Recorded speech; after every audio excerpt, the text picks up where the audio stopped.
राजधानी में पुणी गणदुष्कर्मर अभियोग नईपठारे नाबालिका गणदुष्कर्मर अभियोग आसी घटना कमिशनरेट पुलिस छानबीन चलाई पुरुष बंधु सहित जाऊा बेले अतर्कित आक्रमण करने सहित नदी पठारे दुष्कर्म होता नहीं थाना अभियोग होती दुई अभियुक्त को गिरफ्त कर कमिशनरेट पुलिस अन्य जन को पुलिस एवं भी खोजुची नाबालिका पीड़ितर बयान रेकर्ड कोर्टे करा सुनील नायक अच्छा आम सहित ए संपर्क में अधिक सूचना देवाई। सुनील, राजधानी में पुणी गणदुष्कर्मर अभियोग प्रकृति टी जाना कौन घटी केते बड़र घटना एवं जन को जो खोजा जाऊँगी किसी सुराग मिलानी पुलिस को?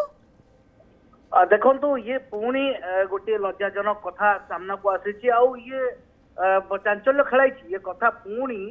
गणदुष्कर्म कथा ये बर्तमान सामना को आसी पुणी धौली थाना जुडिक्शन में जहाँ प्राथमिक सूचना मिली एथिरे जो बयान रेकर्ड करा जायछि जो रही जी विक्टिम जी रही पीड़िता बयान रेकर्ड कराई पुलिस दुई जन को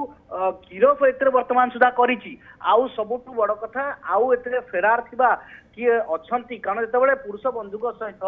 बुलवा जाइए जहाँ अभियोग होती से समय ये गणदुष्कर्म कराइथिबा जहाँ सूचना रही तना घना जारी रही अन्य अभियुक्त मान किए किए संश्लिष्ट अच्छा ये समस्त को वर्तमान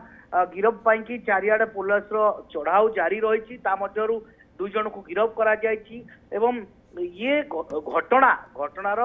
पूरा सरजमीन तदंत निहाती भाव आवश्यक जारी रही कौन करुले से जगार कौ समय थिला बिल्कुल सुनील आप जमी कहते सरजमीन तदंत रही कि सबुठ बड़ आह्वान वर्तमान पुलिस ये जो जड़े फेरार अच्छी एक धरवा ये तीन जन संपृक्त ना आहरी अधिक को मैंने रही संपृक्ति रही से कथा कह धूली थाना अंतर्गत ये घटना घटवा कथा सुनील जहाँ कहते बहुत धन्यवाद सुनील सब सूचना पाई।